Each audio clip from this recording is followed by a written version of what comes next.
परमेश्वर पिता का प्रभु यीशु मसीह के नाम में फिर से धन्यवाद देते हैं। आप सभी का स्वागत है प्रभु यीशु मसीह के मधुर मीठे नाम में। प्रेम नमस्कार, शालोम। आप अभी समय होगा कि हम प्रार्थना के द्वारा इस समय को प्रभु के चरणों में समर्पित करेंगे। आइए हम प्रार्थना करेंगे।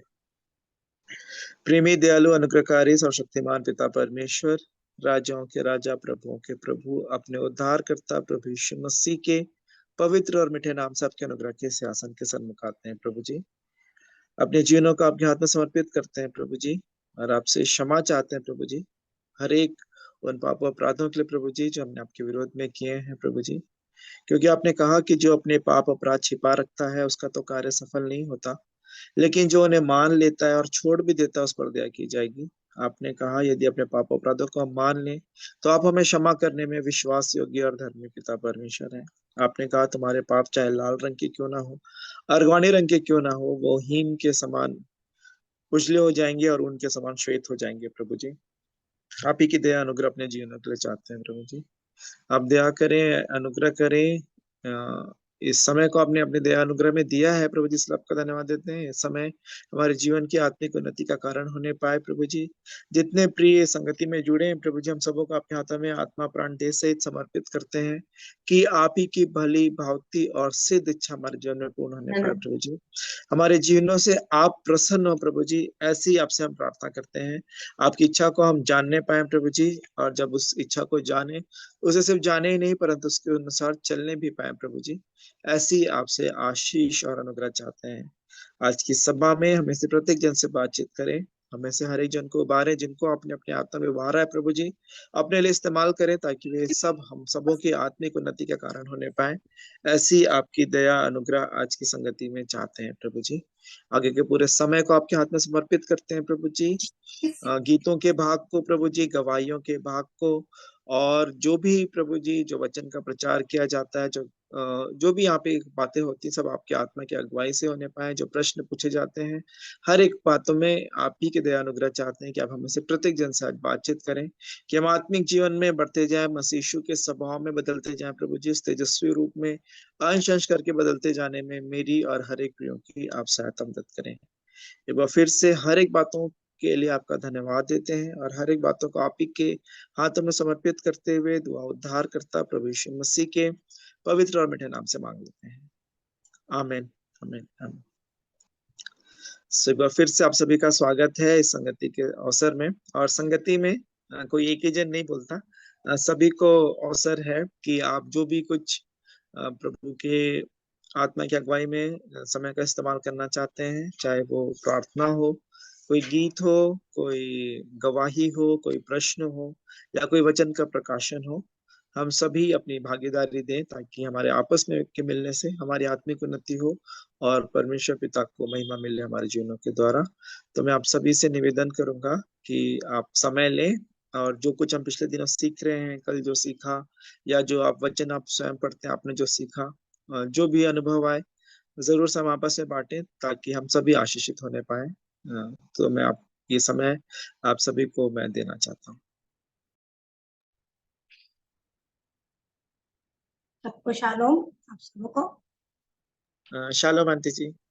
परमेश्वर पिता का धन्यवाद करती हूँ कि उसने मुझे जीवित रखा और ये समय जो है उसकी महिमा के लिए एक स्तुति का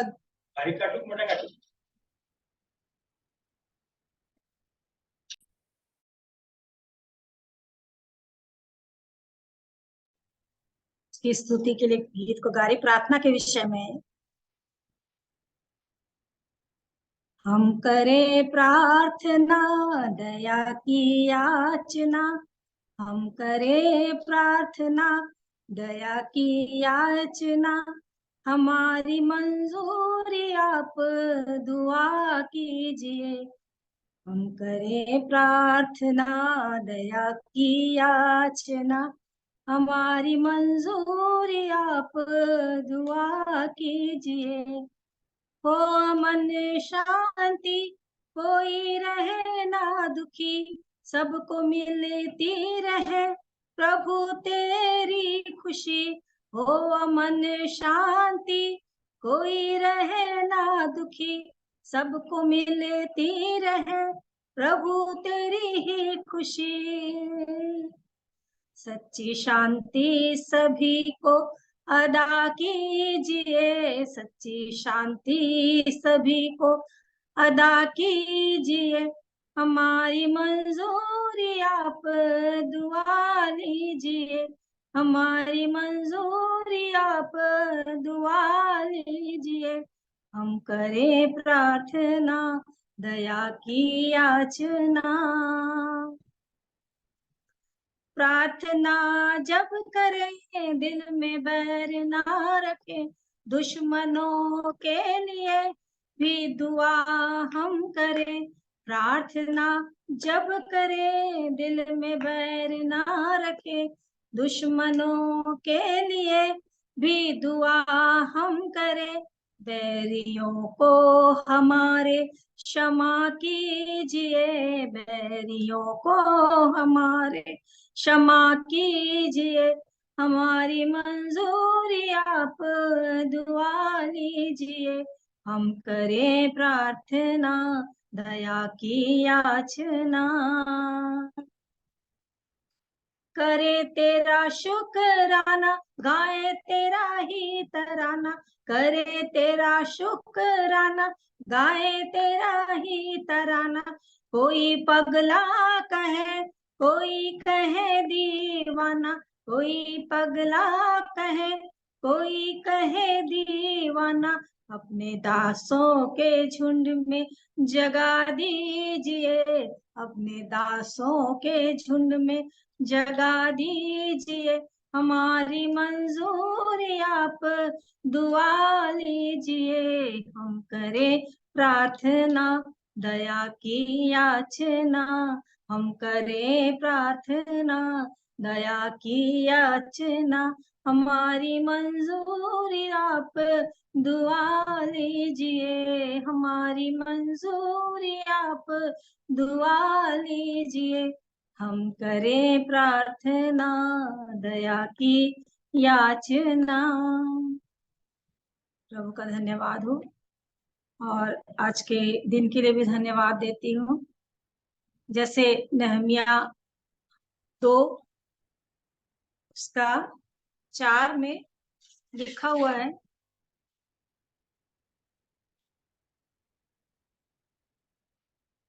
उसका जो बीच का भाग है उसको मैं बताना चाह रही हूँ। नहमिया 2 उसका 4। राजा नहमिया से जब पूछता है कि तू क्या मांगता है, उसके विषय में है। राजा ने मुझसे पूछा, फिर तू क्या मांगता है? तब मैंने स्वर्ग के परमेश्वर से प्रार्थना करके राजा से कहा, और यही बात मेरे जीवन में हमेशा मैं इस वचन को याद करती हूँ, 2 का 4 और 2 का 8, कि पहले परमेश्वर से प्रार्थना करना, उसके बाद राजा से कहना। मतलब जो भी बात हो जीवन में, तो पहले परमेश्वर से प्रार्थना करके उसके पास पहले जाना, उसके बाद जिस भी व्यक्ति से काम है उससे कहना। और वैसे ही 8 में, कि उसमें जो लास्ट में लिखा है, मेरे परमेश्वर की कृपा दृष्टि मुझ पर थी, इसलिए राजा ने यह विनती ग्रहण किया। तो पहले परमेश्वर से प्रार्थना करना, फिर राजा से कहना, और परमेश्वर की दृष्टि, उसका भला हाथ मुझ पर है, इसलिए राजा यह विनती ग्रहण किया।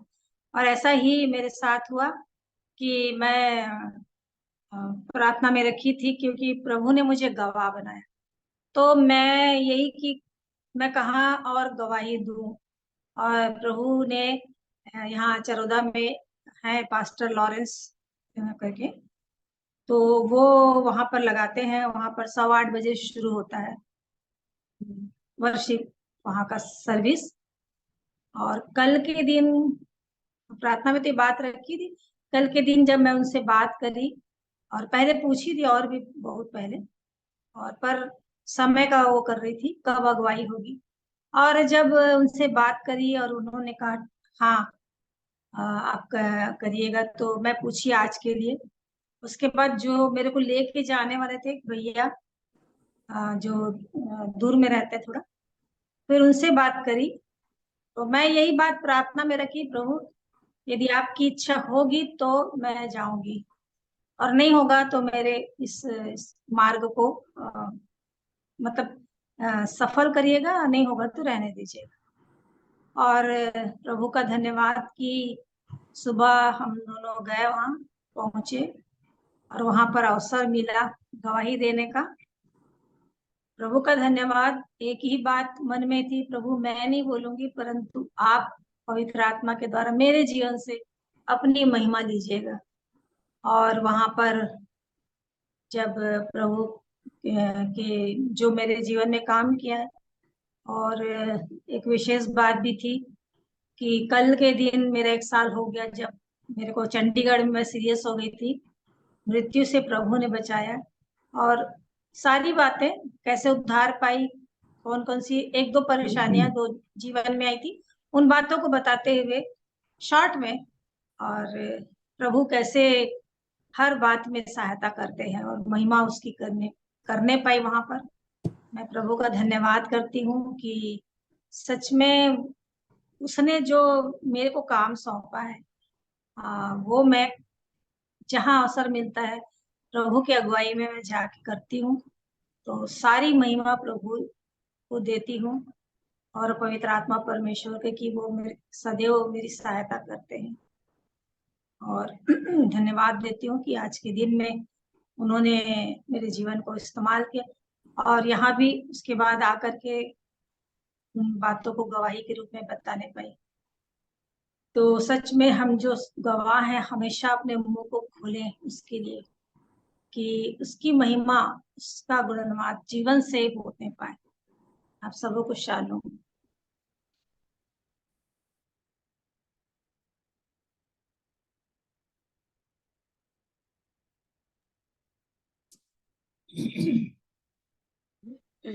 आप सभी को जय मसीह की शालोम।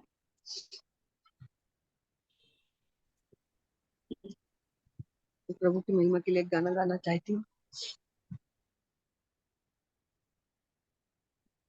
हे हमारे बाप तू जो आसमान में है, तेरा नाम पाक माना जाए, तेरी बादशाहत आए। हे हमारे बाप तू जो आसमान में है, तेरा नाम पाक माना जाए, तेरी बादशाहत आए।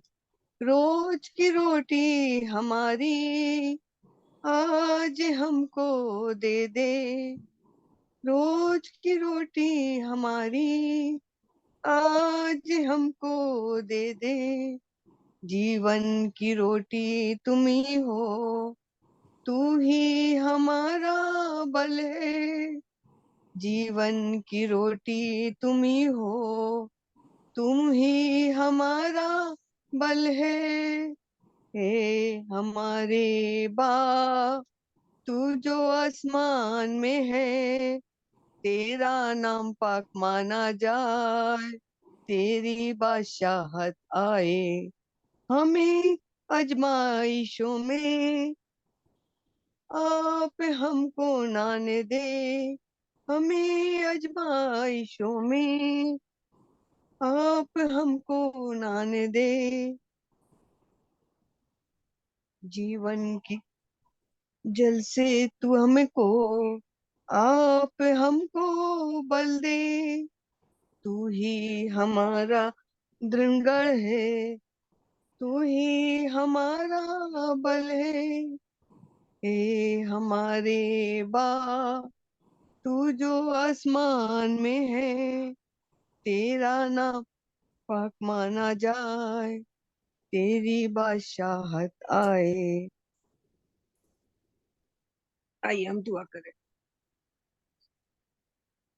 प्रेमी पिता परमेश्वर, जीवित प्रभु यीशु मसीह के नाम से पवित्र आत्मा की सहायता सहभागिता के साथ एक बार फिर आपके पावन चरणों में आते हैं, धन्यवाद देते हैं प्यारे खुदावन इस पल के लिए। प्रभु जी जब अपना ध्यान आपकी ओर लगाते हैं प्यारे खुदावन यीशु मसीह, हम जैसे भी हैं जिस हाल में भी है प्यारे खुदावन, आपके कदमों में आते हैं प्यारे खुदावन, क्योंकि हम जानते हैं प्यारे खुदावन हमें हमारे को अपने आप से जानने से अच्छा आप हमको जानते और पहचानते हैं प्यारे खुदावन यीशु मसीह। आप हमारी आपसे हमारी कोई भी बात छिपी नहीं। आप हमारी हर कमजोरियों को, हर व्याधियों को, हर बातों को आप समझते हैं प्यारे खुदावन। आपके पास इसलिए हम आते हैं प्यारे खुदावन यीशु मसीह कि आप हमें बदले प्रभु जी, क्योंकि कोई भी मनुष्य संसार में अपने आप को कभी नहीं बदल सकता जब तक कि आप उसे ना बदले प्रभु जी। कोई भी आपके नजदीक नहीं आ सकता प्यारे खुदावन जबकि पिता उन्हें आज्ञा ना दे आपके पास आने का। धन्यवाद देते हैं प्यारे खुदावन जब हम आपके पाक चरणों में पाए जाते हैं प्रभु जी, विश्वासियों के छोटे से झुंड के साथ पाए जाते हैं प्रभु जी। हर दिन आपका दिन है और हर दिन पवित्र दिन है प्यारे प्रभु जी। हम आपको हृदय की गहराइयों से धन्यवाद देते हैं कि हम जीवित परमेश्वर पिता की आराधना करते हैं, स्तुति करते हैं प्यारे खुदावन। हम जीवित परमेश्वर के आराधक है प्रभु जी। हम जीवित परमेश्वर पर विश्वास करते हैं प्यारे प्रभु जी, क्योंकि हम जानते हैं प्यारे प्रभु जी मनुष्य का प्रभु जी सारा संसार में जो कर्म करता है प्यारे प्रभु जी सब व्यर्थ है प्रभु जी।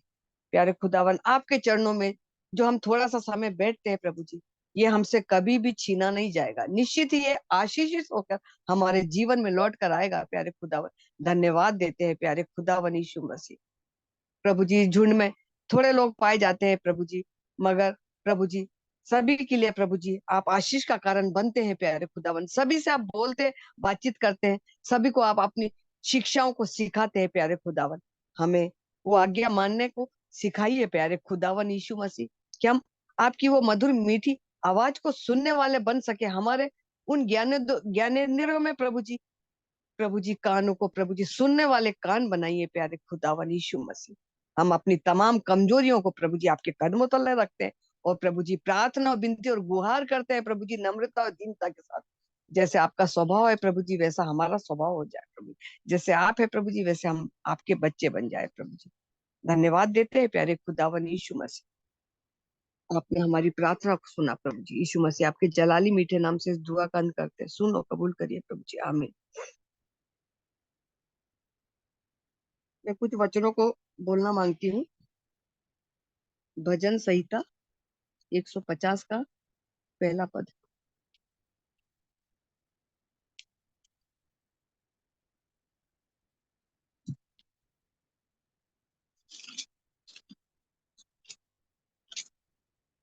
यह की स्तुति करो, परमेश्वर के पवित्र स्थान में उसकी स्तुति करो, उसकी सामर्थ से भरे हुए आकाश मंडल में उसकी स्तुति करो। टूटा हृदय परमेश्वर के लिए योग्य बलिदान है। टूटे और पिसे हृदय को प्रभु जी तुच्छ नहीं जानता। और हम जिस हाल में रहते हैं प्यारे खुदावन यीशु मसीह, जब हम आपकी स्तुति और वंदना करते हैं प्रभु जी, आपको ये भाता है प्यारे खुदावन। आत्मा और सच्चाई से हम आपकी स्तुति करने वाले बन जाएं प्यारे खुदावन। ऐसी हम प्रार्थना विनती करते हैं प्रभु जी, क्योंकि वचन बार बार सिखाता है पिता आत्मिक है तो हम भी आत्मिक बने। हाँ प्रभु जी, जब हम आत्मिक शिक्षाओं को पाते हैं प्यारे प्रभु जी जो आपने हमें दी है प्यारे खुदावन, हम उसमें चलने पाए प्यारे खुदावन। निर्गमन निर्गमन 25 निर्गमन 25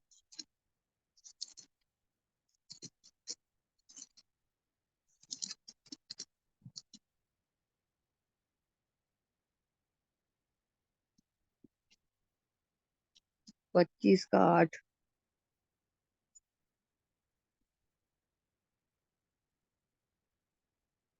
और वे मेरे लिए एक पवित्र स्थान बनाएंगे कि मैं उनके बीच निवास करूं।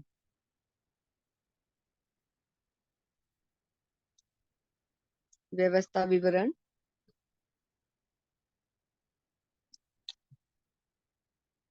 व्यवस्था विवरण 12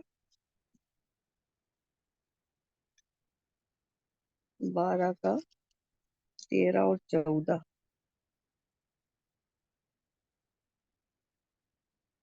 और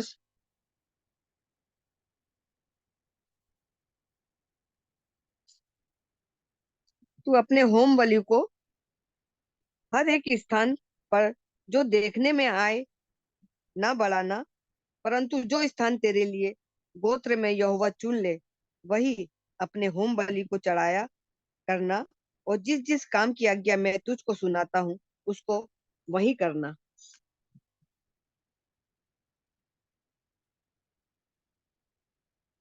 भजन संहिता 27।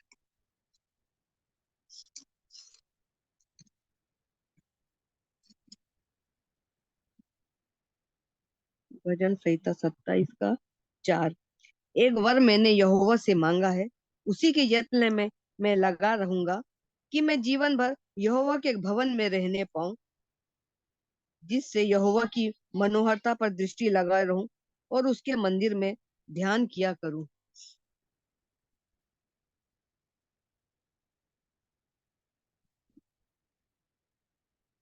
भजन संहिता 19 का 1। आकाश परमेश्वर की महिमा का वर्णन कर रहा है और आकाश मंडल उसकी हस्तकला को प्रकट कर रहा है।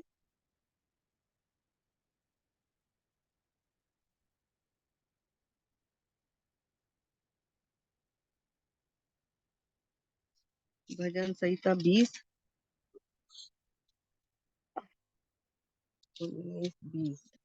का 1 और 2। संकट के दिन में यहोवा ने मेरी सुन ली। याकूब के परमेश्वर का नाम तुझे ऊंचे स्थान पर नियुक्त करे। वे पवित्र स्थान से तेरी सहायता करे और सियोन से तुझे संभाल ले।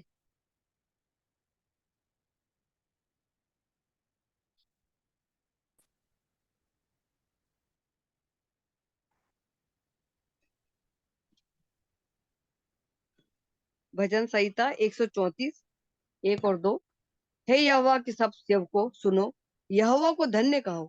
अपने हाथ पवित्र स्थान में उठाकर यहोवा को धन्य कहो। परमेश्वर पिता अपने वचन के पढ़े जाने और सुने जाने पर आशीष और बरकत दे। आमीन।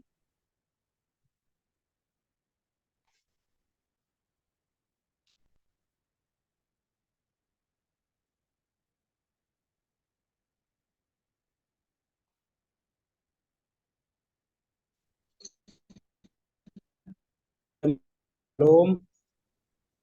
जी, आप में से और कोई यदि आप अपना अनुभव शेयर करना चाहते हैं या फिर अपनी गवाही रखना चाहते हैं या फिर गीत गाना चाहते हैं तो अभी अवसर है।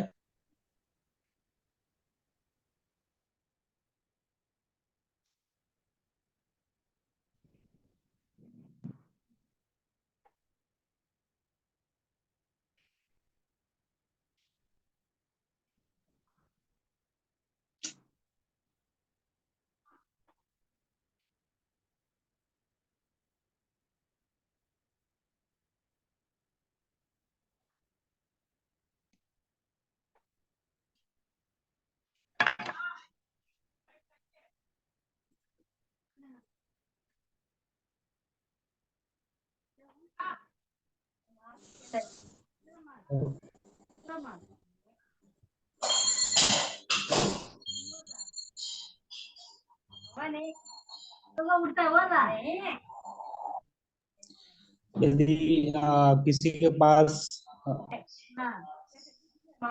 कोई अनुभव या फिर गवाही नहीं है तो वचन के भाग में जाएंगे। और मैं वचन के भाग के लिए ज्योति आंटी को बुलाना चाहूंगा कि आए और वचन का भाग रखें।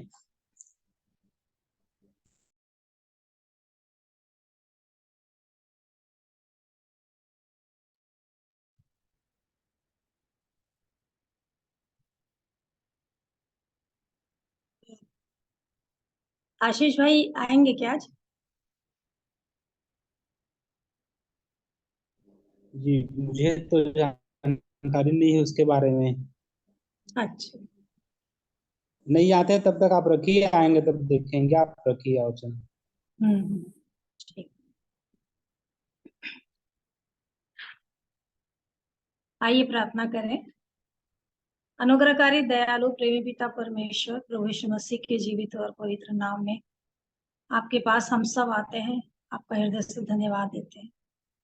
आप अच्छे आशीषों का दाता हैं और हमारी हर एक बातों की सुधि रखने वाले पिता हैं, और हम आपकी संतान हैं। इसके लिए धन्यवाद देते हैं कि यीशु मसीह के पवित्र लहू के द्वारा आपने अपने साथ ऐसा संबंध बनाया है कि हम आप आपके घराने के हो गए हैं, आपके बच्चे बन गए हैं, और उनके द्वारा ही हमें वो जीवन मिला है जो अनंत का है। आपके वचन, आपकी पवित्र आत्मा की सहायता के लिए धन्यवाद देते हैं, जो हमें बहुत सारी बातों को सिखाते हैं और इस जीवन में कैसे चलना है और क्या क्या करना है, बातों को अगुवाई आप करते हैं। आपका धन्यवाद करते हैं। इसलिए प्यारे प्रभु जी, हम आपके चरणों में सब आते हैं और आपके वचन से सीखना चाहते हैं कि जो भी है प्रभु जी आप हमें बताएं सरल भाषा में, ताकि हम सब उसको ग्रहण करें और अपने जीवन में उसको अप्लाई करने पाए, वैसा बनने पाए। सो प्रभु हमारी सहायता करें। तो सारी बातों को आपके हाथ में सौंपते हुए धन्यवाद से विनती प्रभु यीशु मसीह के नाम से मांगते हैं, आमीन। पहला कुरिन्थियों उसका 9 में लिखा हुआ है। पहला कुरिन्थियों 1:9।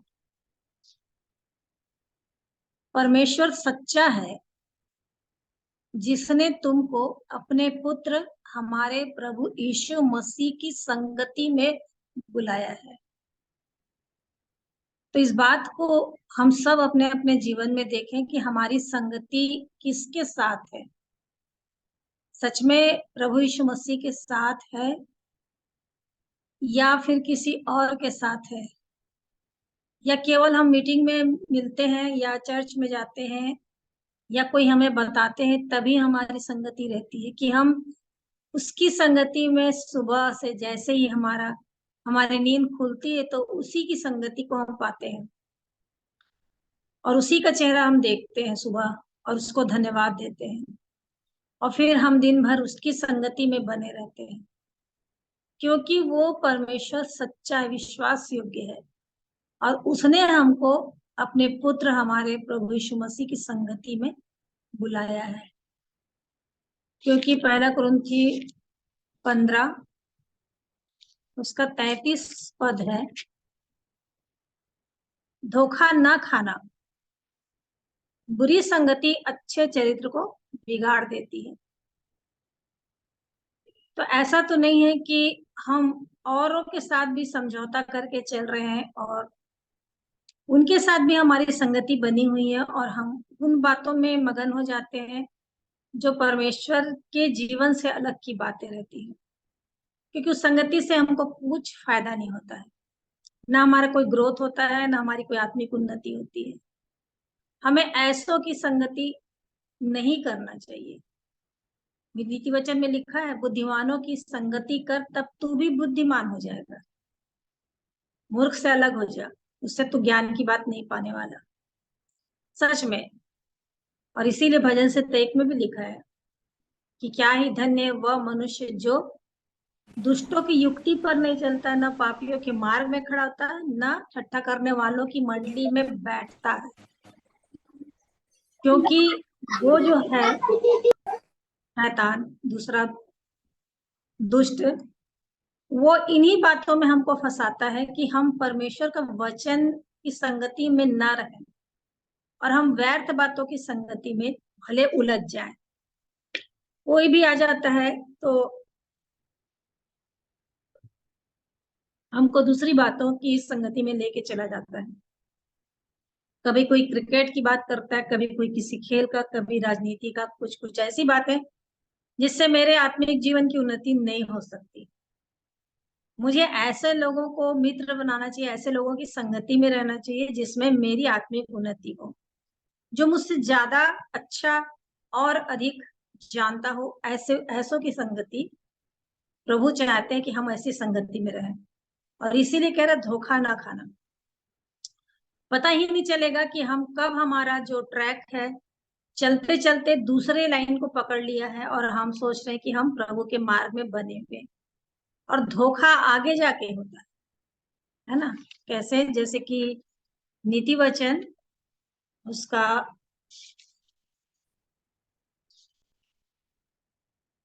14:12 में लिखा हुआ है, ऐसा मार्ग है जो मनुष्य को ठीक देख पड़ता है परंतु उसके अंत में मृत्यु ही मिलती है। ऐसे ऐसे लोग आएंगे, ऐसे ऐसे भरमाएंगे, ऐसे ऐसे उपदेशक आ जाएंगे कि हमको उस मार्ग से हटा देंगे और पता ही नहीं चलेगा, और वो हमको अंत में मृत्यु को पहुंचा देगा। मनुष्य को तो ठीक देख पड़ रहा है, हमको ऐसे लगेगा कि नहीं यही सरल है, यही सही है, परंतु वो संगति धोखा देने वाली है। इसलिए कह रहा है कि धोखा न खाना। बुरी संगति अच्छे चरित्र को बिगाड़ देती है, और इसलिए हमेशा अपने जीवन में इस बात को देखना है कि हमको कोई धोखा ना दे। धोखा बहुत सारी बातों में है, ये अलग विषय है, लेकिन संगति के विषय में है। और जैसे पहला कुरिन्थियों उसी के 6 में भी लिखा हुआ है, 6 के 15 से पढ़ रही हूं मैं। क्या तुम नहीं जानते कि तुम्हारी देह मसीह के अंग है? सो क्या मैं मसीह के अंग लेकर उन्हें वेश्या के अंग बनाऊं? कदापि नहीं। क्या तुम नहीं जानते कि जो कोई वेश्या से संगति करता है वो उसके साथ एक तन हो जाता है, क्योंकि वह कहता है कि वे दोनों एक तन होंगे। और जो प्रभु की संगति में रहता है वो उसके साथ एक आत्मा हो जाता है। हमारे जीवन के लिए यही आवश्यकता है जो 17 पद में है, जो प्रभु की संगति में रहता है। और वही संगति शुरू में क्या हुई है? आदम और हवा के साथ टूट गई।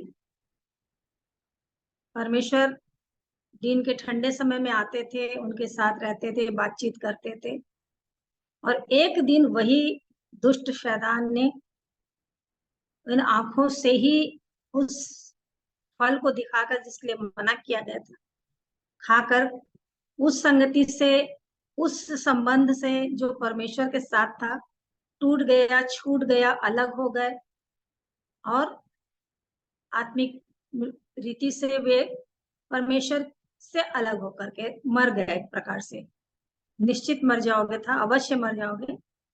तो शरीर में जीवित थे, लेकिन आत्मिक जीवन उनका खत्म हो गया था। लेकिन परमेश्वर का प्रेम इतना अधिक कि उन्होंने नबियों को भेजा, दास भक्तों को भेजा, अपने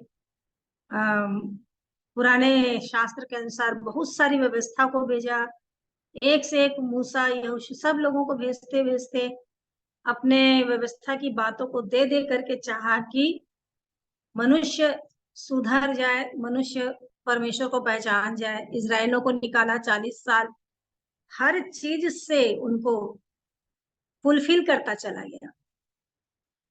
नहमिया उसका 9 पद, नहमिया 9 उसका मैं 10-19 से पढ़ती हूँ।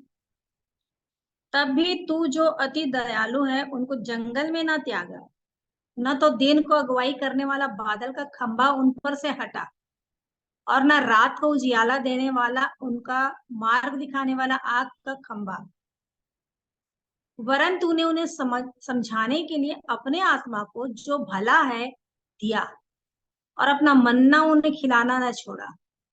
उनकी प्यास बुझाने को पानी देता रहा। 40 वर्ष तक तो जंगल में उनका ऐसा पालन पोषण करता रहा कि उनको कुछ घटी ना हुई, ना तो उनके पांव वस्त्र पुराने हुए, ना तो उनके वस्त्र पुराने हुए, और ना उनके पांव में सूजन हुई। इतना भला परमेश्वर, जो सारी बातों की सुधि रख करके, किसी चीज की कमी ना करके उनको उस बंधुआई से छुटकारा दिला करके, जिसमें वो फंसे थे, जिसमें इतने वर्षों तक 430 साल तक वो लोग फंसे हुए थे, वहां से उनको छुटकारा दिया मिस्र की गुलामी से, और उनको मूसा अगुवाई करता हुआ आया। और परमेश्वर स्वयं बादल और आग बन करके उनको आगे पीछे घेर करके रखे रहते थे, और हमेशा उनकी रक्षा सहायता करते, उनको खिलाना, उनको प्यास बुझाना, उनका 40 वर्ष तक ऐसा पालन पोषण करता रहा। लिखा है कुछ घटी नहीं हुई, कुछ भी, ना तो उनके पांव में सूजन आई, ना वस्त्र पुराने, यहाँ तक कि उनके जूते तक, जबकि वो लोग उतने साल में कितने बड़े हो गए होंगे, जो छोटे रहे होंगे बच्चे, लेकिन उनके जूते भी वैसे की वैसी थे। तो इस प्रकार से परमेश्वर हर बातों की उनकी सहायता करता। 78 वचन से तो पूरी बातें लिखी हुई है। और लेकिन फिर भी ये इजरायली लोग हमारे लिए एक दृष्टांत है, वो पूरा पुराना नियम का जो है, हमेशा बलवा करते रहे, हमेशा परमेश्वर का तिरस्कार करते रहे, उसकी उद्धार की शक्ति को माने नहीं, प्रतीति नहीं किए, एकदम तुरंत भूल गए, सब बहुत सारी बातें लिखी हुई है। और इस प्रकार से वो लोग परमेश्वर की इच्छा में बने नहीं रहे, उसकी संगति की इच्छा उनको नहीं रही, उनको बार बार वही संसार याद आ जाता था। और इसलिए परमेश्वर ने एक अद्भुत काम भी उस समय किया कि लोग फिर से वापस ना चले जाए, उनको घुमा करके वो कम दिन के रास्ते को लंबा बना करके लाया कि लोग वापस ना चले जाएं। आज भी परमेश्वर यही करता है हमारे जीवन में। जब हमने प्रभु को जान लिया, उसके जीवन को पहचान लिया, उसके प्रेम के स्वाद को चख लिया, उसकी दया को हम लोग समझ गए हैं और उस स्वाद को चख लिए हैं, तो हम लोग अपने जीवन में इस बात को देखते हैं कि हम वाकई में प्रभु के पीछे चलना नहीं छोड़ेंगे। लेकिन कभी कभी बहुत तेरी बातें आके हमें रोकती हैं, इसीलिए इब्रानी 12 में लिखा है, रोकने वाली वस्तु उलझाने वाले पाप को दूर करके उसको करना हमको ही पड़ेगा। हम प्रार्थना करेंगे प्रभु आप कर दीजिए, वैसा नहीं होगा। तो ये सारी बातें आकर के हमको उस रास्ते से हटाना चाहती है, लेकिन प्रभु फिर से हमको वापस ले आता है किसी न किसी रीति से, चाहे अपने दास भक्तों को भेजेगा, चाहे अपने वचन को भेजेगा, चाहे अपने गाने के द्वारा, स्तुति करने के द्वारा, किसी की गवाही के द्वारा, किसी के जीवन के द्वारा, कुछ न कुछ करके परमेश्वर वापस लेके आता है कि नहीं, तू मुझको जानता और अब भूल गया है, लेकिन तेरे को मैं याद दिला रहा हूं कि मैंने तेरे लिए अपना जीवन, अपना प्राण दिया।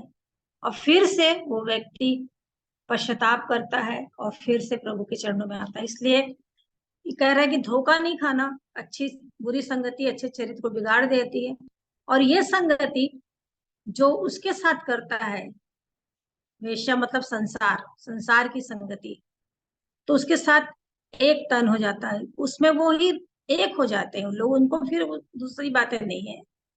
परंतु जो प्रभु की संगति में रहता है उसके साथ एक आत्मा हो जाता है।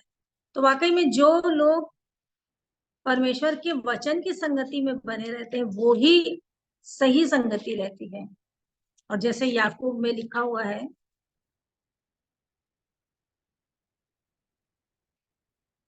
याकूब 4 में लिखा है, हे व्यभिचारिणियों, क्या तुम नहीं जानती कि संसार से मित्रता करनी परमेश्वर से बैर करना है। सो जो कोई संसार का मित्र होना चाहता है वह अपने आप को परमेश्वर का बैरी बनाता है। उसको बैरी बनाने के लिए कुछ करना नहीं पड़ता है, ऑटोमेटिक वो बैरी बन जाता है परमेश्वर का। और व्यभिचारिणियों लिखा है, लेकिन इंग्लिश में दोनों के लिए लिखा है, पुरुष के लिए भी है और स्त्री के लिए भी है। और इसलिए कह रहा है कि उससे संसार से मित्रता नहीं करनी चाहिए, और परमेश्वर से ये क्या है, बैर करना है। तो ये संगति मुझको स्वर्ग नहीं ले जाएगी, परंतु प्रभु की संगति ही मेरे को उस स्वर्गीय राज्य में लेके जाएंगे। और इसलिए यहाँ पर भी 1 कुरिन्थी 5:9 में भी लिखा हुआ है कि व्यभिचारियों की संगति ना करना। तो एक्चुअल में है क्या व्यभिचारी, है ना, जैसे कि कुलुसियों उसमें भी लिखा हुआ है 3:5 में, कुलुसियों 3:5 में भी लिखा हुआ है कि जब तुम मसीह के साथ मर गए तो मसीह के साथ जिलाए गए, तो स्वर्गीय वस्तु की खोज में रहो, है ना। तो इसीलिए कह रहा है कि 3 में, क्योंकि तुम तो मर गए और तुम्हारा जीवन मसीह के साथ परमेश्वर में छिपा हुआ है। अब हम मर गए हैं, हम तो बपतिस्मा ले लिए, अपने पाप को गड़ा दिए, अब मसीह में हम उस मृत्यु के बपतिस्मा को लेकर के यीशु मसीह के उसके जी उठने के द्वारा हम भी नया जीवन पा गए हैं। अब उसकी नए जीवन की चाल को चलने के लिए प्रभु कहते हैं, इसलिए कह रहा है 5 में, इसलिए अपने उन अंगों को मार डालो जो पृथ्वी पर है, अर्थात व्यभिचार, अशुद्धता, दुष्कामना, बुरी लालसा और लोभ को जो मूर्ति पूजा के बराबर है। और ये सारी बातें, 5 बातें जो भी है, 1 2 3 4 5, ये पूरी बातें ये पृथ्वी पे रहने वाली, पृथ्वी के अनुसार हमारे जीवन के अंग हैं। इसलिए इन अंगों को मार डालो बोल रहा है। मार डालो कहने का मतलब है कि इनसे बिल्कुल अलग हो जाओ। और इसीलिए क्या हो रहा है कि ये जो बातें हैं ये जीवन में बनी रहती हैं, और वाकई में कई लोगों को मैंने देखा है, सुना है कि ये बातें रह करके वे लोग परमेश्वर को प्रसन्न करना चाहते हैं, और ये हो नहीं सकता। और इसीलिए जो लिखा हुआ है बात, लोभ को जो मूर्ति पूजा के बराबर है। प्रकाशित वाक्य में भी इन्हीं बातों को लिखा हुआ है कि मूर्ति पूजक, है ना। प्रकाशित वाक्य 22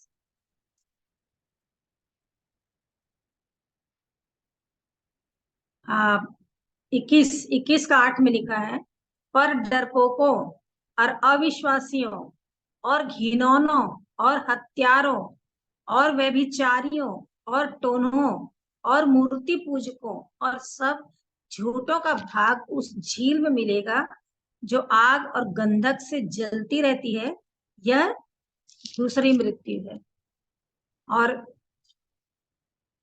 इस प्रकार से ये जो बातें हैं जो इसमें लिखी हुई हैं प्रकाशित वाक्य में, डरपोकों हम लोग सब जानते हैं, अविश्वासियों भी जानते हैं, घिनौनों, हत्यारों, जो अपने भाई से प्रेम न रखे वो हत्या है बोलता है। किसी की हत्या करना ही हत्या नहीं है। यदि कोई भाई से प्यार नहीं करता है तो हत्यारा है। व्यभिचारियों, टोनों और मूर्ति पूजकों। तो मूर्ति पूजक, हम लोग कहेंगे कि हम तो मूर्ति पूजा नहीं करते हैं, वो तो अन्य जाति करते हैं, दूसरे हिंदू लोग करते, लेकिन परमेश्वर का वचन हम लोग को यहाँ पर रोक देगा न्याय के समय कि तुम मूर्ति पूजक हो, क्योंकि लोभ को जो मूर्ति पूजा के बराबर है ना। तो इस प्रकार से बहुत और भी है। पहला शामिल में भी लिखा हुआ है कि कैसे वो न मानना, परमेश्वर का बात को नहीं सुनना, वो भी मूर्ति पूजा के गृह देवता के तुल्य है। पहला शामिल उसका 16 उसका 22 पद।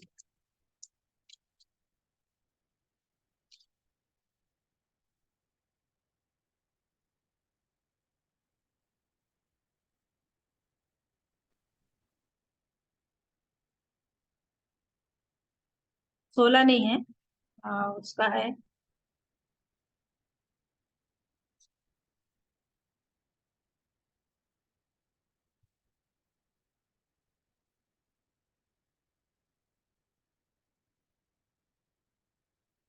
13 पद है, 13 अध्याय है।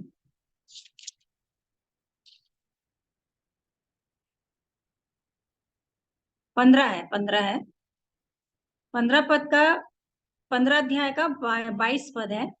शामिल ने कहा, क्या यहोवा होम बलि और मेल बलियों से उतना प्रसन्न होता है जितना कि अपनी बात के माने जाने से प्रसन्न होता है? सुन, मानना तो बलि चढ़ाना और कान लगाना मेढ़ों की चर्बी से उत्तम है। देख, बलवा करना और भावी कहने वालों से पूछना एक ही समान पाप है, और हट करना मूर्तों और गृह देवताओं की पूजा के तुल्य है। तो ये हट करना भी क्या है? मूर्ति पूजा के बराबर है। और इफिसियों 5 वहां पर भी देख लेते हैं, परमेश्वर को वचन बता रहे हैं। इफिसियों उसका 5 वहां पर भी लिखा है, 5 का 5, क्योंकि तुम यह जानते हो कि किसी व्यभिचारी या शुद्ध जन या लोभी मनुष्य की जो मूरत पूजने वाले के बराबर है, मसीह और परमेश्वर के राज्य में मिरास नहीं। तो लोभी व्यक्ति किसी भी रीति से परमेश्वर के राज्य का मिरास हो ही नहीं सकता, वारिस हो ही नहीं सकता, वो मूर्ति पूजा के बराबर है। इसलिए कह रहे हैं कि परमेश्वर सच्चा है और उसने अपने पुत्र प्रभु यीशु मसीह की संगति में बुलाया है, और जो प्रभु की संगति में रहता है वो एक आत्मा हो जाता है। और मुझे देखना है कि मैं किसकी संगति में हूँ, क्योंकि दूसरा कुरिन्थियों 6 वहां पर भी इन बातों को परमेश्वर अपने वचन में बताते हैं। दूसरा कुरिन्थी 6 उसका 14 से वो बिल्कुल स्पष्ट रीति से बातों को बता रहा है परमेश्वर का वचन कि अविश्वासियों के समान असमान जुए में न जूतने के लिए, क्योंकि धार्मिकता और अधर्म का क्या मेल जोल। ये बहुत बड़ा बड़ा विषय है।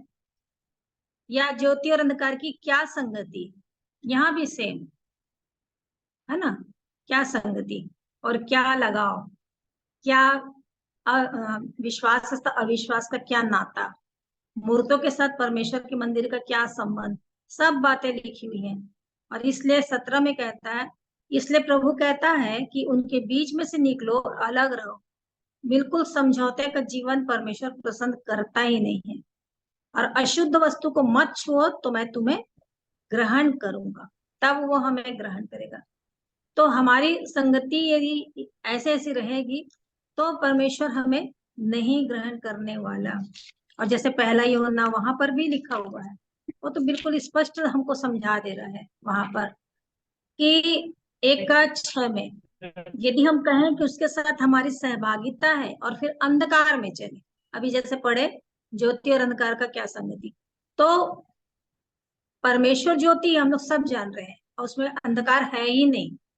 यदि यहाँ पर कमरे में अंधेरा है और एक बटन दबाऊं तो लाइट जल जाएगी, तो ऐसे ही परमेश्वर की संगति में, प्रभु की संगति में हम आएंगे तो वहां अंधकार है ही नहीं, वहां तो ज्योति है, सब कुछ दिख जाएगा वचन के आईने में।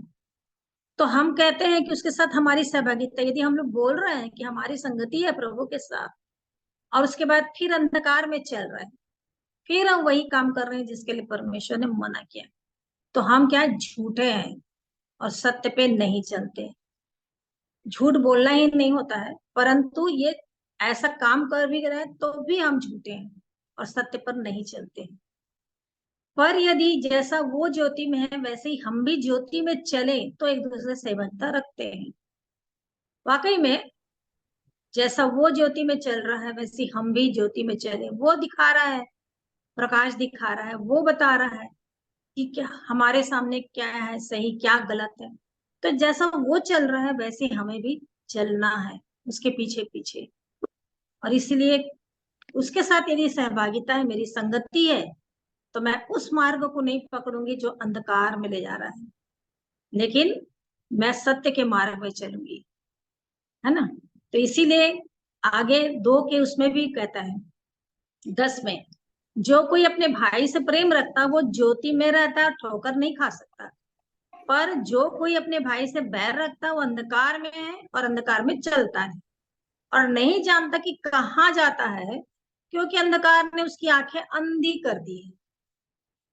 इसलिए सच में हमारी आंखों को खोलना है, खुलवाना है, प्रभु से बोल करके मेरी आंखें खोल दे कि व्यवस्था की जो बातें हैं ये अद्भुत बातों को मैं समझ सकूं।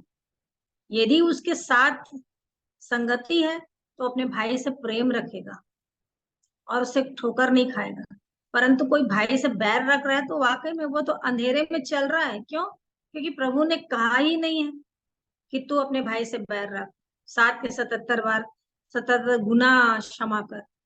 और क्या है कारण उसका? अंधकार का कारण ये है कि उसके आंख को अंधा कर दिया है। और इस संसार का जो ईश्वर है उसने आंख को अंधा करके रखा है, क्योंकि वो हमको इस वचन के आईने में देखने नहीं देता है। तुम जैसा कर रहे हो वही ठीक है। इसलिए यहाँ पर लिखा हुआ है पहला यूहन्ना 4 में, ये बात हम सब लोग को मांगना चाहिए प्रभु से। जैसे पहला कुरिन्थी 12 में वरदान के विषय में आत्मा की परख, तो इस बात के लिए मांगना चाहिए कि हर एक आत्मा की प्रतीति न करो, वरन आत्माओं को परखो कि वो परमेश्वर की ओर से है कि नहीं, क्योंकि बहुत से झूठे भविष्यवक्ता जगत में निकल खड़े हुए हैं। तो हमें कोई परमेश्वर की, प्रभु की संगति से अलग ना कर दे, कोई हमको झूठी बातों में ना फंसा ले, है ना। गलातियों में लिखा हुआ है, उसको पढ़ ही लेते हैं। गलाती में ये, गलाती में नहीं है, पहला कुरिन्थियों में।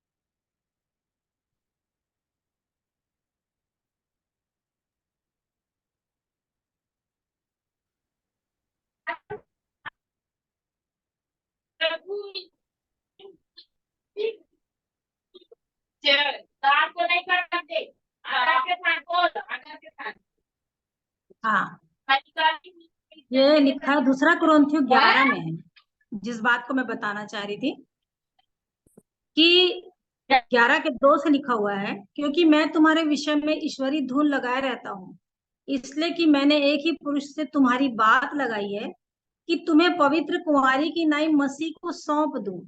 ये पौलुस कलीसिया के लोगों से कह रहा है कि मैंने एक ही पुरुष से तुम्हारी बात लगाई, मतलब प्रभु यीशु मसीह से, कि तुम्हें पवित्र कुंवारी की नई मसीह को सौंप दूं, परंतु मैं डरता हूं। वो ऐसा डरता नहीं था लोगों से, लेकिन जिस बात का डर उसे था कि जैसे सांप ने अपनी चतुराई से हवा को बहकाया, वैसे ही तुम्हारे मन उस सिधाई और पवित्रता से जो मसीह के साथ होनी चाहिए, कहीं भ्रष्ट न किए जाए। वो संगति जो मसीह के साथ होनी चाहिए, कहीं तुम्हारा मन कहीं भ्रष्ट न हो जाए। किसके द्वारा? उस चतुराई से, जैसे सांप ने बहकाया था। वो बहुत चतुर है, बहुत उसकी चालाकियां चलती है, तो कहीं वो तुम्हारे जीवन को भ्रष्ट ना कर दे। तुम्हारी सिधाई और पवित्रता, है ना, तुम्हारे मन की सिधाई और पवित्रता से जो होनी चाहिए मसीह की संगति के साथ, उसको कहीं भ्रष्ट ना कर दे।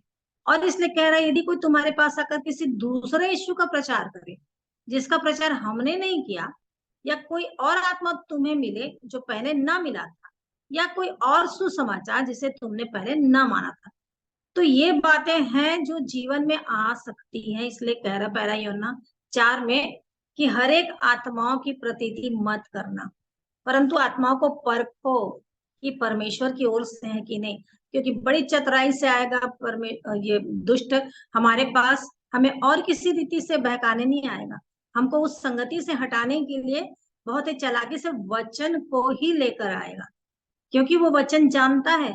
और इसी वचन को लेकर के बहुत सारे डिनोमिनेशन, बहुत सारे बन गई हैं, माता मरियम, माता मंडली, ऐसे कुछ कुछ क्या क्या, यहोवा विटनेस, ऐसे बहुत सारे बन गए हैं। और उन लोग इसी वचन से ही बताएंगे, इसी वचन से बताएंगे, और ऐसा बहकाएंगे, ऐसा भरमाएंगे, ऐसा रास्ता को टेढ़ा करके बता देंगे कि ऐसा लगेगा कि नहीं, ये सच सच कह रहे हैं और यही सच बता रहे हैं, और हमने जो सीखा, हमने जो किया है वो गलत है।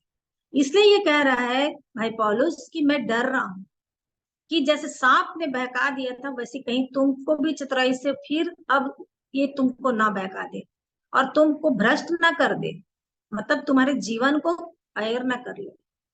तो इसलिए मसीह के साथ जैसी होनी चाहिए संगति, सहभागिता, उसके साथ वचन की सहभागिता, उसके साथ फेलोशिप, और हम सब जो मिल करके करते हैं, तो आत्माओं की परख होनी चाहिए। और हर एक बातें जो प्रभु के दास कहीं भी किसी का भी सुने, तो वाकई में जैसे बिरिया के लोग, प्रेरितों काम में लिखा है, हमेशा वो लोग देखते थे पवित्र शास्त्र में लिखी हुई बातें ऐसी हैं कि नहीं है, तो कोई भी कुछ भी बता के चला जाए उस पर कभी ना करे। इसलिए परमेश्वर ने चाहा है कि हम, जो परमेश्वर सच्चा है और हमको प्रभु यीशु मसीह की संगति में बुलाया है, तो उस बुलाहट को पहचान करके उस मसीह की संगति में बने रहने के लिए बहुत जरूरी है कि मुझे और आपको ये वचन को बहुत ही गंभीरता से पढ़ना चाहिए। हमेशा इसको पढ़ते रहना चाहिए, ज्यादा से ज्यादा, क्योंकि यदि मैं इस वचन को पढ़ते रहूंगी, इस वचन पे मन लगाए रहूंगी, लिखा है ना कुलुसियों में कि मसीह के वचन को अधिकाई से हृदय में, तो जब तक नहीं बसाएंगे, ये वचन मेरे से बात करेगा नहीं, ये वचन मेरे को चलाएगा नहीं, ये वचन मेरे को राह नहीं दिखाएगा, ये वचन मेरी ज्योति नहीं बनेगा, ये वचन मुझको दिखाएगा नहीं कि मैं अंधकार में हूँ, ये वचन नहीं बताएगा पवित्र आत्मा के द्वारा कि मैं गलत मार्ग में हूँ या गलत कर रही हूँ, जब तक मैं वचन को नहीं पढ़ूंगी। और यदि ये वचन को मैं बंद करके रख दिया और केवल सुन रही हूँ दूसरों की बातों से, दूसरों के बताने से, उससे मुझको अपना लाभ नहीं होने वाला। इसलिए प्रभु हम सबकी सहायता करे कि हमको अपनी संगति देखना है। लिखा है बुद्धिमानों की संगति कर। बुद्धिमान कौन है? तो कैसे हमको किस संगति में रहना है? हमको धोखा नहीं खाना है आगे जा करके कि अरे आगे वो सब कुछ करने के बाद और हम आगे धोखा पा गए। और वो संगति जो थी, हम लोग सोच रहे थे कि परमेश्वर के साथ की है, और पता चल रहा है कि अरे ये तो कहीं और ही ले गया, ये रास्ता को भटका दिया, भरमा दिया, है ना। बहुत सारी बातें हैं जो मनुष्य को भटकाती हैं, बहुत सारे रास्ते हैं जो मनुष्य को भटका करके दूसरे मार्ग में ले जाते हैं, और वो मार्ग जो सच्चा है वो परमेश्वर की संगति से अलग कर देता है। तो इसलिए इब्रानी 12 में जैसे लिखा हुआ है, इस बात को मन में और इस बात को अपने जीवन के लिए सोच करके, बना करके, रख करके, उस पर मनन करके चलना चाहिए कि आओ, हर एक रोकने वाली वस्तु और उलझाने वाले पाप, दोनों बातें हैं, और इसको देखना पड़ेगा मुझे अपने जीवन के लिए कौन कौन सी बातें मेरे को रोक रही हैं। चल तो रही हूँ, जैसे कई लोग चलते रहते हैं, यहाँ पे जैसे यहाँ से जाते रहते हैं, डोंगरगढ़ जाते हैं, वहां पर मंदिर मंदिर जाते हैं, तो रास्ते में कितनी चीजें उनको मिलती हैं, क्योंकि पैदल जाते रहते हैं। तो हर जगह वो अपना वो करते हैं, पड़ाव डालते हैं, रुकते हैं। तो रुक रुक के वो लोग देखते हैं।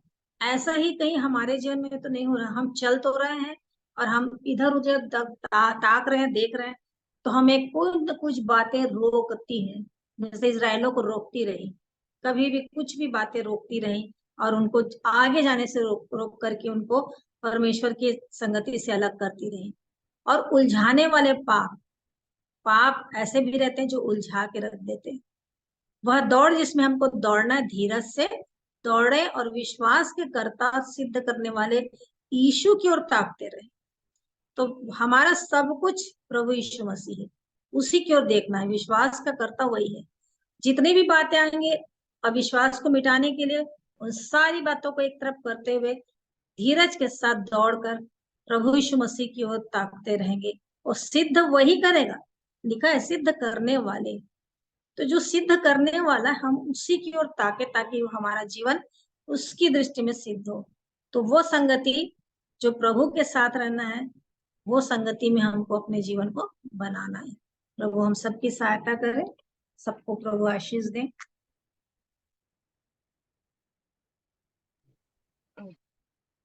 धन्यवाद ज्योति दीदी, आपकी बातें सुनकर मुझे काफी अच्छा लगा, क्योंकि मैं भी जब मैं प्रभु में आई थी तो मैं भी अपने आप को, ये चीजें मेरे दिमाग में आ गई थी कि ऐसे लोगों से अपन को दूर रहना है। वचन भी हमें सिखाता है, वचन भी हम पढ़ते हैं, मगर जब अपन दूर रहते हैं, कुछ बातें कभी कभी बोलने में आ जाती है, तो लोग हमारे हंसी ठट्ठा करते हैं कि ये वही है, ये उसका पुराना जीवन ऐसा था, अपने आप को अपना आप ये समझ रही। फिर घर वालों के भी ताने सुनने पड़ते हैं। फिर नौकरी में जाते हैं तो कुछ ना कुछ चीजें तो निकल ही जाती है, जो अपन अंदर है अपने आप को छिपा नहीं सकते हैं। वो तो उसमें ताक में ही रहते हैं कि कब ऐसा चीजें अपन बोल ले, कोई प्रभु दिखा दे ऐसा और अपन बोल दे। तो ये सब चीजें मेरे जीवन में भी गुजरी है और अभी भी गुजर रही है। कोविड के पहले तो मैं काफी चीजों से, परिस्थिति से दूर हो गई थी, मगर आप लोगों की संगति में और कोविड के बाद से, ये बेटे ने जब से ये लिंक दिया मेरे को, मैं अपने आप को देख रही हूँ, जांच रही, परख रही हूँ और उसमें बढ़ रही हूँ। और अद्भुत अद्भुत बातों की, यानी पहले की जो शिक्षा थी और अभी की शिक्षाओं में मेरे को बहुत अंतर दिख रहा है। और ये संगति में रहकर अपन विश्वासियों की बातों को सुनकर अपना रिवीजन कर लेते हैं कि अपन पहले कैसे है, किस चीज में अपन कमी पाए जाते हैं। हर चीज बातें बोलना कि नहीं, क्योंकि वचन हमें बार बार सिखाता है कि जब अकेले में रहो तो अपने पिता से बात करो, और खुशी में उसमें रहो तो भजन स्तुति गाते रहो। तो मैं ये चीजें हमेशा करती हूँ। कुछ भी बातें हैं मैं धारे की नहीं अपने पिता से बोलती हूँ। मैं जानती हूँ मेरी क्या क्या कमजोरी है, मेरी क्या क्या गलती मैंने करी है, मगर मैं किसी के सामने तो नहीं बोल पाती हूँ। वो मैं अपने पिता से बराबर बोलती हूँ। तो प्रभु मेरी बहुत सारी चीजों की ऐसी गवाही है मेरी, कि जो उसने मेरे जीवन से दूर किया है। क्योंकि संसार में रह रहे हैं, वो परिवार में रह रहे हैं, वो परिवार में यीशु को प्रभु तो सभी मान रहे हैं, मगर वो प्रभु को मानने का स्तर सबका अलग अलग है। सब अपने अपने तरीके में है। बच्चे ज्यादा पढ़े लिखे ग्रेजुएट है, चार चार चीजों की डिग्रियां लिए है, तो और हमने तो कुछ भी नहीं लिया। हम पति पत्नी तो हायर सेकेंडरी वाले लोग हैं उस जमाने के। हमने तो कुछ करा नहीं, तो हमको आता नहीं, हमको बार बार लज्जित होना पड़ता है। हमको इंग्लिश का भी इतना नॉलेज नहीं है कि हम इतना वो कर सके। तो तो इस मामले में हमारी कमी आती है, तो हमको बहुत उस चीजों को होता। फिर भी प्रभु बोलता है कि मैंने निर्बुद्धियों को बुलाया है, पापियों को बुलाया है, जो कुछ है ही नहीं, जिनका कोई अस्तित्व नहीं, उनको बुलाया। तो ये जीवन का ये चीजें मैंने महसूस करा कि मेरे परिवार में और मेरी बुद्धि के हिसाब से और मेरे नॉलेज के हिसाब से, ज्ञान के हिसाब से, सब चीजों में मैं अपने आप को बहुत वैसी पाई जाती हूँ। यहाँ तक कि मैं इस ग्रुप में मैं अगर मैं बोलूं, अगर कि मैं लोगों की जो बातें सुनती हूँ, जो जिनको पढ़ना नहीं आता है, जिन्होंने कभी शिक्षाओं को नहीं दिया, फिर भी उनकी बातों को सुनती हूँ, तो मेरे को बहुत अच्छा लगता है। इससे मैं अपने आप को वो समझती हूँ कि कोई जरूरी नहीं कि पढ़े लिखे ही इंसान ऐसा वो करे। ऐसी ऐसी शिक्षाएं मेरे को यहाँ पर मिलती है, तो मेरे को काफी अच्छा लगता है। आपको बहुत धन्यवाद, आपकी बातों से मेरा रिवीजन हो गया, तो मेरे को बहुत अच्छा लगा ये सब बातों के लिए। धन्यवाद आपको। प्रभु का धन्यवाद हो, प्रभु को महिमा मिले। सच में होता है ऐसा जीवन में, ऐसी स्थिति आती तभी सीखने का अवसर मिलता है, कि मेरे जीवन में भी होता है। और मैं वो वचन याद आता है, पहला भजन संहिता पहला वाला, कई बार होता है और मैं वहां तक कुछ जवाब तो दे नहीं पाती, इसलिए मैं उठ के चल देती हूँ, क्योंकि पवित्र आत्मा ही मेरे को बताता है कि उठो, यहाँ से चलो, कोई जी मतलब नहीं है बैठ के जी हाँ, इनके साथ गप मारने से। तो जी हाँ, प्रभु का धन्यवाद, सही में सिखाते हैं। और अच्छा है कि आप लोग को, सबको मैं इनकरेज करना चाहती हूँ कि आप लोग भी सब सीखें, क्योंकि रोज पढ़ते हैं ना हम लोग वचन, तो जरूर जी हाँ, से जो जो कुछ भी सीखते हैं, जैसे आप बहुत अच्छा अच्छा बताते हैं, तो आप भी बोलिए, है ना। इंदिरा बहन, आप बोलिए जरूर से, और भी भाई बहन जितने भी हैं सब लोग बोलिए, ताकि हम सब उन्नति करें। बोलना सीखेंगे तभी हम प्रभु की महिमा करते जाएंगे और हमारे मुंह खुलते चले जाएंगे। प्रभु हम सबकी सहायता करें। जी हाँ, धन्यवाद।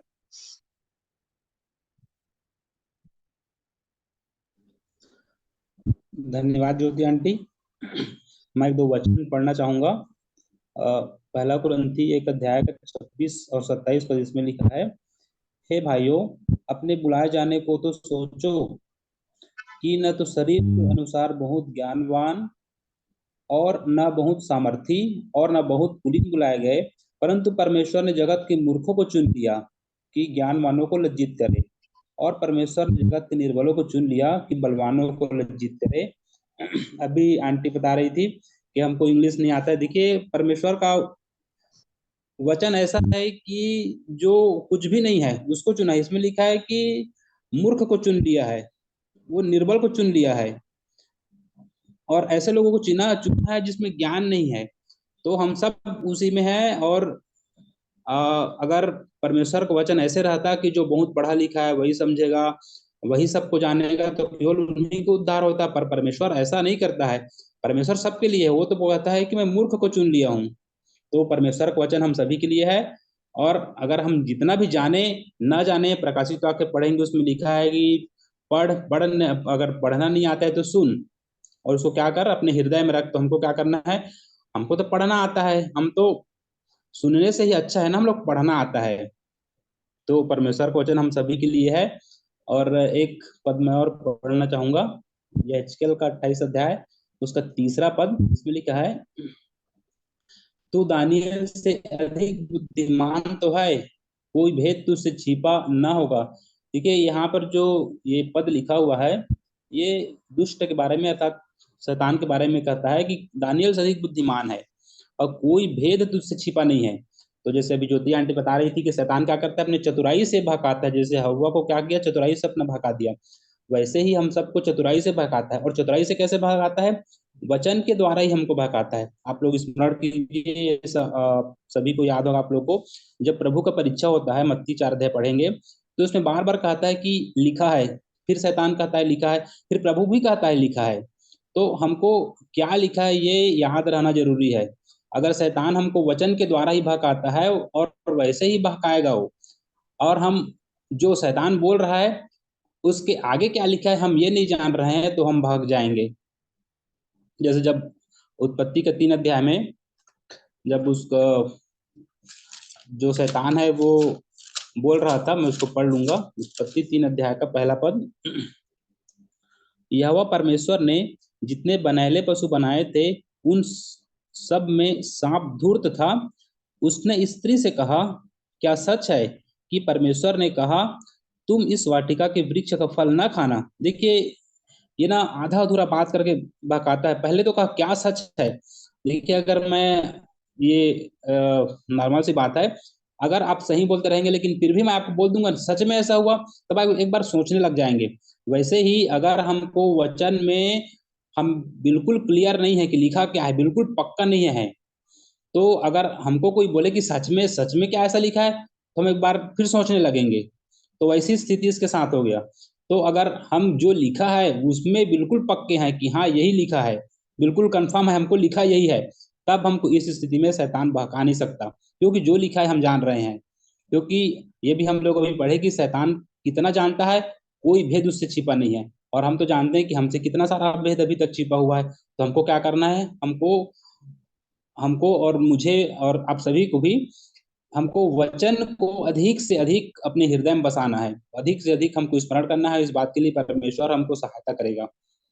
जी, और किसी को कहना है तो आप सभी को समय होगा।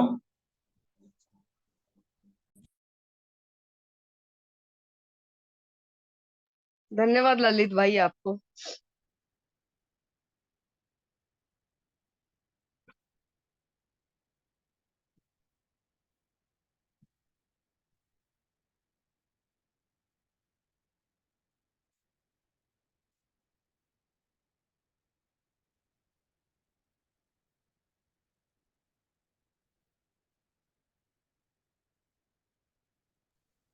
जी, यदि आप लोग सब कोई कुछ नहीं बोल रहे हैं, तो मैं अंतिम प्रार्थना में हम लोग जाते हैं। और अंतिम प्रार्थना के लिए मैं मधुसूदन भैया को बोलता हूँ कि अंतिम प्रार्थना करें, उसके बाद फिर सभा समाप्त करेंगे। धन्यवाद भाई। आइए हम प्रार्थना करते हैं। प्रेमी दयालु अनुग्रहकारी विलंब से कोप करने वाले परमेश्वर पिता प्रभु यीशु मसीह के नाम से आपके पवित्र चरणों में आते हैं प्रभु जी। धन्यवाद करते हैं इस समय के लिए प्रभु जी, कि हम प्रभु जी संगति में जुड़ने पाए प्रभु जी। आपने हम सबों के मनों को उभारा प्रभु जी, कि हम आपकी भेद भरी बातों को प्रभु जी जान सकें, आपका ध्यान कर सके प्रभु जी। आप हमें वो सुनने वाले कान प्रदान किए प्रभु जी, कि हमने आपकी इस प्रबलकारी वचन को प्रभु जी आज हमने ध्यान देकर सुना और अपने चित्त में बसाया प्रभु जी। प्रभु जी आपका धन्यवाद करते हैं कि आपने हम सबों को भला चंगा रखा है और अपनी संगति में बनाए हुए है प्रभु जी। क्योंकि आज का वचन प्रभु जी आप हमारे मध्य में रखे कि हमें किसी भी प्रकार से प्रभु जी अपनी आत्मिक दशा को देखना है प्रभु जी, कि हम कौन सी संगति में है प्रभु जी। हम प्रभु की संगति में है या शैतान की संगति में है प्रभु जी, कि हम खाली मीटिंग में या चर्च में ही जाते हैं और बाकी समय खाली रहते हैं प्रभु जी। ऐसी दशा को प्रभु जी हमें देखना है। हम आपका धन्यवाद करते हैं प्रभु जी। आज के वचन के द्वारा प्रभु जी आपने हमारी दशा को बतलाया है प्रभु जी, कि हम आपकी संगति में बने हुए हैं और कितने समय के लिए हैं प्रभु जी। हम धन्यवाद करते हैं प्रभु जी हर एक बातों के लिए, जो आप प्रभु जी आपके दास आपके अगुओं के द्वारा प्रभु जी हमारे समक्ष प्रतिदिन प्रभु जी आपके जीवित और प्रबलकारी वचन हमारे मध्य में रखा जाता है प्रभु जी। हम धन्यवाद करते हैं प्रभु जी, कि आपने हमें चुना है प्रभु जी। आपने मूर्खों को चुन लिया है प्रभु जी, कि आपकी सामर्थ्य निर्मलता में सिद्ध होती है प्रभु जी, क्योंकि हम निर्बल हैं प्रभु जी। आप हमें आशीष दीजिए प्रभु जी, अनुग्रह कीजिए कि हम हर एक बातों को प्रभु जी जान सकें और सिद्ध बन सकें, ताकि प्रभु जी हमारा जीवन प्रकाशमान हो। और क्योंकि आप कहते हैं प्रभु जी कि तुमने मुझे नहीं चुना, मैंने तुझे चुना है और नियुक्त किया है कि जाकर तुम फल लाओ और तुम्हारा फल बना रहे, ताकि जो कोई तुम मेरे नाम से पिता से मांगो वह तुम्हें मिले। सचमुच में प्रभु जी आपने हमें चुना है उस फल को लाने के लिए प्रभु जी, हमारा फल बना रहे, ताकि हम प्रभु जी अपने इस जीवन में हम प्रभु की महिमा कर सकें। धन्यवाद करते हैं पुनः प्रभु जी इस संगति को, इसमें जुड़ने वाले सभी भाइयों और बहनों का, और जो किसी कारणवश नहीं जुड़ पाए उनको भी प्रभु जी आपके पवित्र चरणों में रखते हुए इस छोटी सी विनती प्रार्थना को हमारे उद्धारकर्ता प्रभु यीशु मसीह के नाम से हम मांग लेते हैं। सुने और ग्रहण करें। आमीन। आमीन। आमीन। धन्यवाद भैया प्रार्थना के लिए। जी, कल 7 बजे से फिर से मीटिंग में सभी जुड़ेंगे, 7 बजे और 7:30 बजे। 7 बजे से प्रार्थना का समय होगा, 7:30 बजे से वचन में जुड़ेंगे। तो आप स्वयं जुड़िए और अपने जो भी मित्र हैं, जो दोस्त हैं, उनको भी लिंक को शेयर कीजिए कि वो भी जुड़े और हम सभी वचन से अनुग्रहित हो। तो आप सभी को धन्यवाद जी। और आप कुछ कुछ बोलना चाहेंगे तो बोल सकते हैं, अभी समय है।